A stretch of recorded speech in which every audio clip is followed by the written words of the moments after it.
Some of our friends have wanted to experience the magic of Oaxaca, but they haven't been able to get there yet. So we decided to bring Oaxaca to Chicago for them with a special Oaxaca-inspired dinner at our home. Since we're making all this delicious Oaxacan food, I thought it'd be fun to pair it with a delicious Oaxacan cocktail made out of the quintessential Oaxacan distillate, mezcal. Now, mezcal is made from basically the same plant that tequila is made out of, different variety, but it's made in a more artisanal style that gives it a sort of smoky flavor. So when I'm making a cocktail that uses mezcal, I'm always thinking what will balance with that smokiness. And oftentimes, I will go to grilled or broiled fruit. So that's where I'm headed today. I've got a pineapple here that I'm going to cut up, put on a baking sheet, and broil.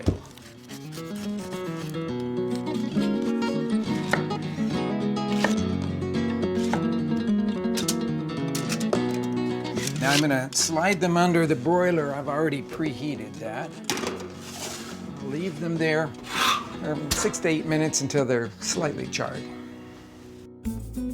After the pineapple pieces have been roasted, it's time to turn them into a sweet puree for the cocktail. Put them into a blender jar, add a cup of sugar, a teaspoon of Mexican vanilla, and 2 cups of water. Then blend the mixture to a smooth puree.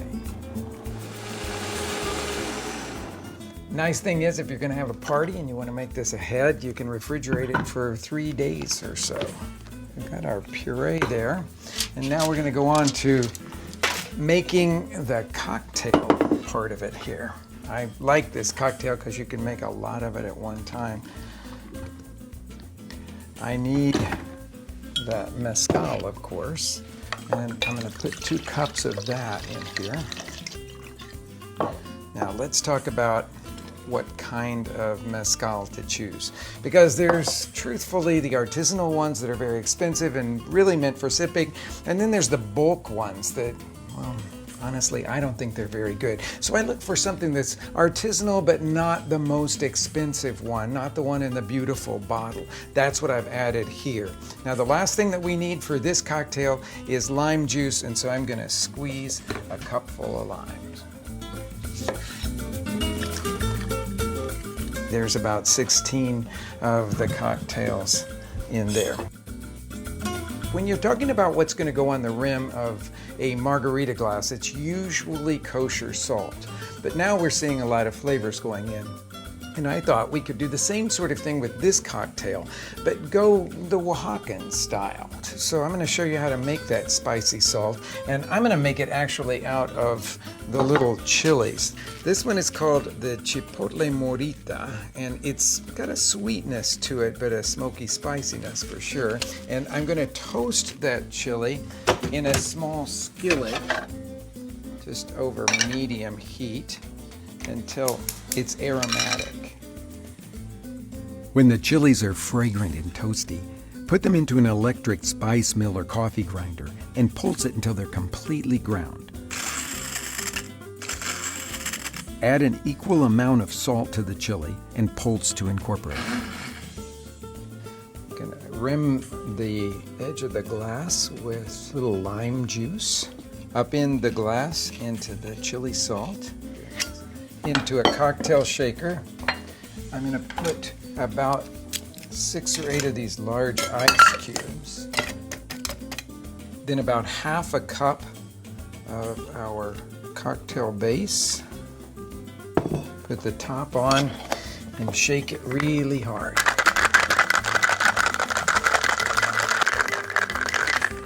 All that shaking is going to give you this beautiful frothiness as that ice begins to break up all the way through the beverage.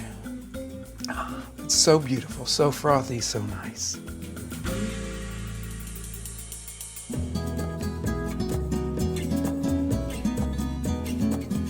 The featured dish in our Oaxacan feast today is called Mancha Mantels, and it's one of the most crowd-pleasing moles that you'll find in Oaxaca. Now, Mancha Manteles directly translates as tablecloth stainer. Why? Well, I guess it's because everybody likes it so much that they lap it up and stain their tablecloths. It's also a really good mole to start with if you're learning about the Oaxacan moles, because it's only made with one type of chili, and it's the ancho chili. When you start working with the anchos, to clean them, you want to pull out the stem end, let the seeds fall out. Next is to toast these chilies to bring out their flavor. I've got this griddle heated over about a medium heat.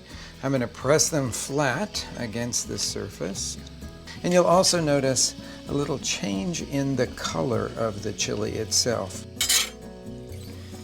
Once all of the chilies are toasted, you cover them with hot tap water.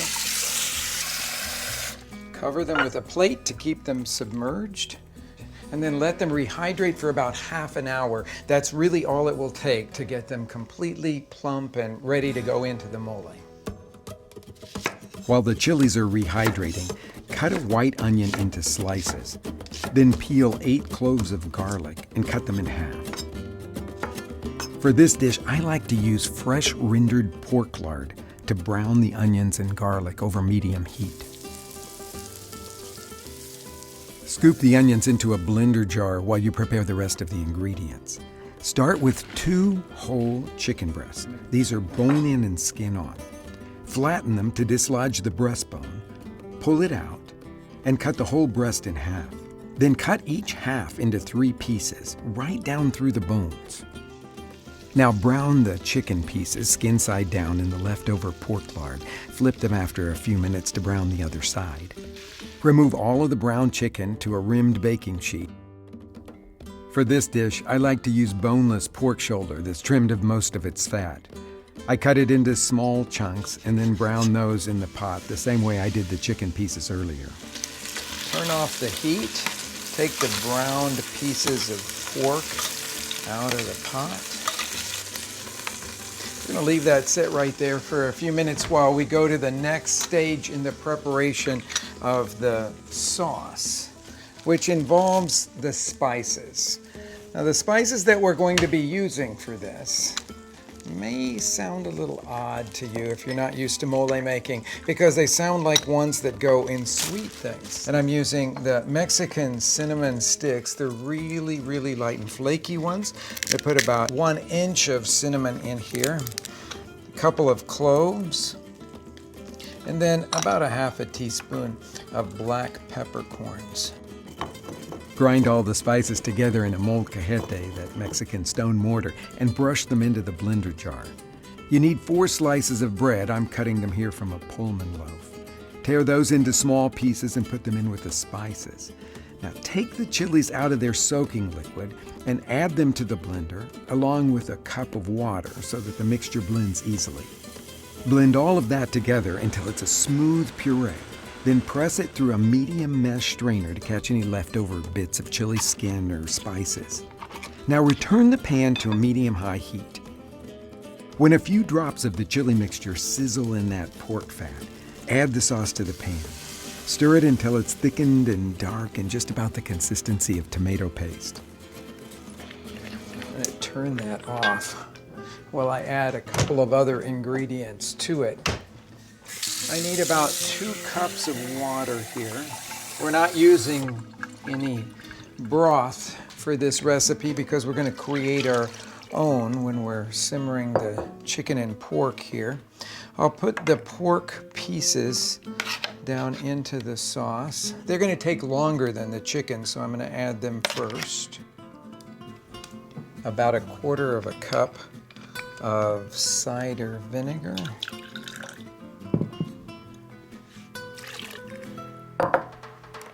A nice sprinkling of salt. This is just for the initial part of the cooking. We'll come back and season it in just a little bit. I'm going to put the temperature on a kind of medium-low. Stir it all together. Set the lid askew, and I'm going to let that simmer for about 45 minutes. One of the things that I love about Manchamanteles is that it's a sweet and savory mole. And for the sweet part, I'm cutting a pineapple into chunks to add to the pot along with the chicken and all the juices that have accumulated while it cooled. Put the top back on while you prepare the other sweet ingredient, plantains. You want plantains that are almost black. That's when you know that they're soft and sweet enough. Slice along the length to remove the skin, then cut each plantain in half lengthwise. Each of those halves is sliced into half-inch pieces. To bring out the natural sweetness of the plantains, fry them in a good amount of vegetable oil or pork lard, turning them over every few minutes so that they caramelize deeply on all sides.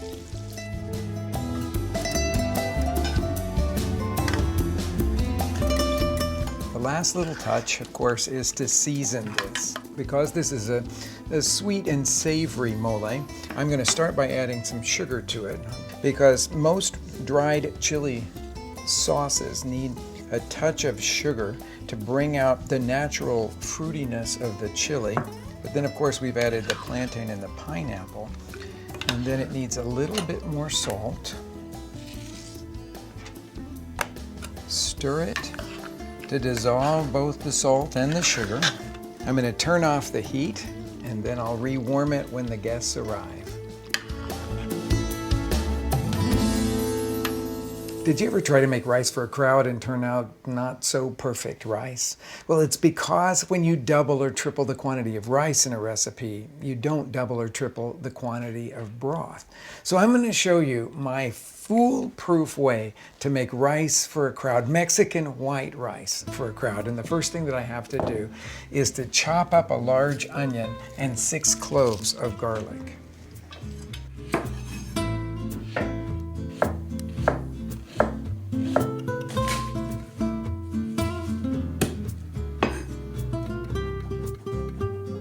Turn my large, heavy pot onto medium heat. Then add about 1/3 of a cup of oil. I've got 4.5 cups of rice that's going in, and I'm going to add all of that onion.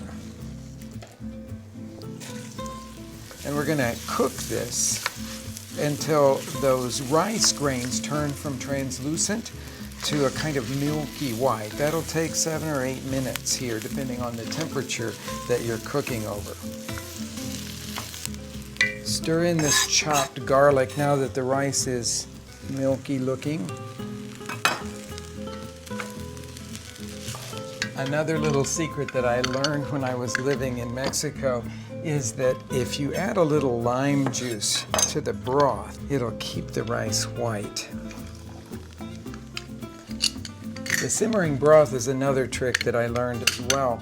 If you want the rice to cook very evenly, then make sure that the broth that you add to the raw rice is warm. Put a heavy top on it, and then slide it into a 350-degree oven and let it bake there. It'll take about 25 minutes for it to get done.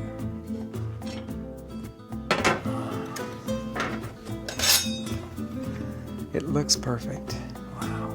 I'm going to tip it out here onto a baking sheet so that all of the steam will escape and the rice won't overcook. See how beautiful and separate the grains are? When it's time for the party, cover this with a piece of aluminum foil, put it into the oven about 325 degrees and let it warm through. I love the classic Mexican white rice with a little bit of chopped parsley mixed in. You could put cilantro or another herb of your choice, but this rice is always a winner.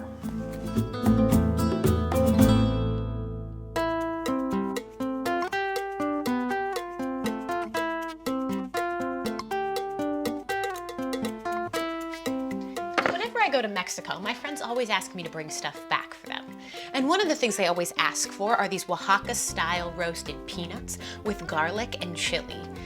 Of course, eventually we do finish them all, so I've discovered a great way to make them at home that's super simple. Just start out by chopping some peeled garlic and some dried arbol chilies.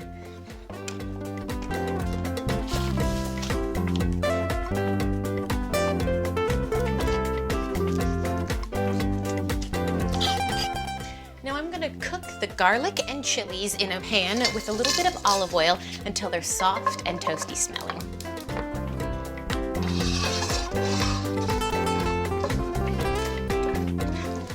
Now that the delicious scent of garlic and chilies has filled the room, we're gonna add 2 cans of salted peanuts and stir continuously until you can smell those peanuts everywhere.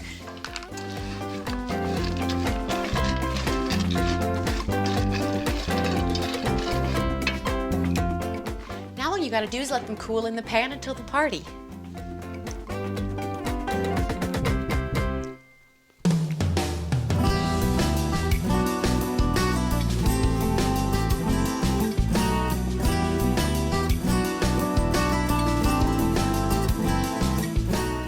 In Oaxaca, they make ices and ice creams out of practically anything. My favorite is that spicy mango ice. Well, believe it or not, mine is the avocado ice, the limey, sweet avocado ice. In fact, that's the one that we're going to make for today. And it starts with making a sugar syrup. I'm going to turn on the heat underneath the pot. I've got the sugar in there. Dribble in the water. And then I'm going to whisk it from time to time until it comes to a boil and the sugar has dissolved. And I'm getting started on the lime part just by juicing a few limes. And I'm going to take care of all of the avocados.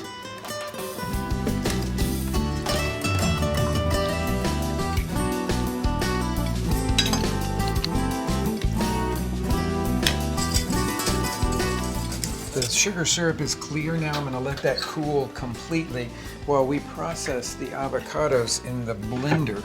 Now, to make an avocado ice really well, the avocado needs to be super ripe, really soft. We're scraping the soft avocado in here, and then we're going to mash it down because we need 3 cups of the avocado pulp.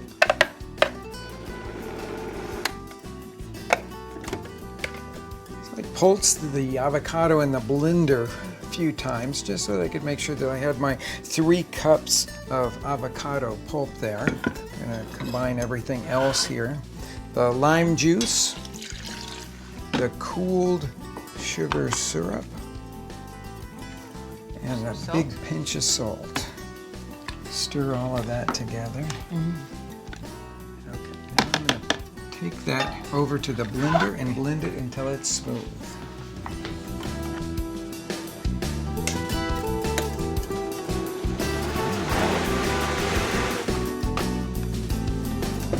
We're making the ice cream in one of these frozen bowl ice cream makers. So just seat that in like that. You want to drop the dasher? Close that down. Good. Go ahead and turn it on. Okay. Add all of the avocado mixture to the machine. Then let the machine run for about a half an hour until it's as thick as soft serve ice cream. Scoop the avocado ice into a dish and freeze it until it's firm. When all the guests arrived, we gave them one of those pineapple mezcal cocktails and set out those spicy peanuts. Cheers. Cheers. Okay, this is a mezcal margarita. It's got some broiled pineapple in it. Okay, so the first course that I've got planned for us is this really classic shrimp and crab cocktail that you can find all along the coast of Oaxaca there. And I'm going to do a little twist on it because they typically do it with ketchup. I have to do something else. So I'm going to do a homemade green chili ketchup. The first thing that I got to get started here is a couple of serrano chilies and poblano chili. I'm going to put some cloves of garlic on here, and we're going to put that up underneath the broiler. So that's first step. Now I'm going to ask you guys to help with the shrimp. I showed Keith and Amy how to peel the shrimp from their shells and tails. Then we set a pot of salty water to simmer and poached the shrimp until they were opaque. That took about a minute. I peeled the roasted poblano. Then Chris and Betsy finished all the roasted ingredients for the ketchup. They peeled and chopped the garlic and then chopped up the serrano and poblano chilies. For the ketchup base, I started with 1 cup of water and added to it a small can of tomato paste. I measured in 3 tablespoons of cider vinegar for that tanginess and some agave syrup for sweetness. We added in the roasted serrano and garlic at the end to make this a more interesting ketchup. I want to cool this ketchup base down really quickly. So I've got some ice here. We'll put this other bowl sort of nestled down in there. Scrape the ketchup base in. In fact, could I just ask you to pick up that poblano and add it to this? Oh, that looks really beautiful. Okay, there's final tasks here. Who wants to juice limes? I can juice limes. Okay, there you go. Who is good with avocados? I am. Okay, great. I need that diced. Okay. Half of a red onion sliced, okay, very thinly sliced, and then you've now elected to do some cilantro. Okay.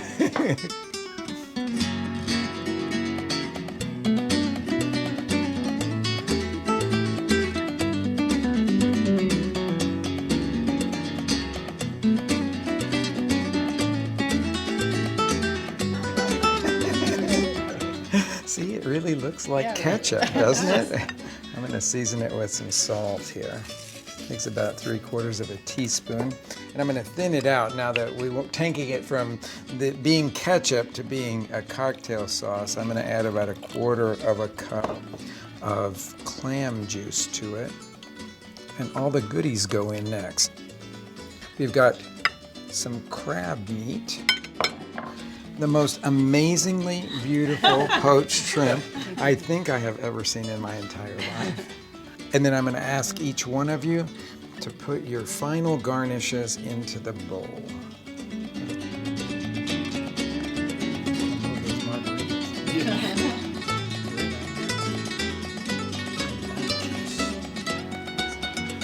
I'm going to stir everything together over the ice. I want to make sure that it stays really cold. And then we're ready to serve.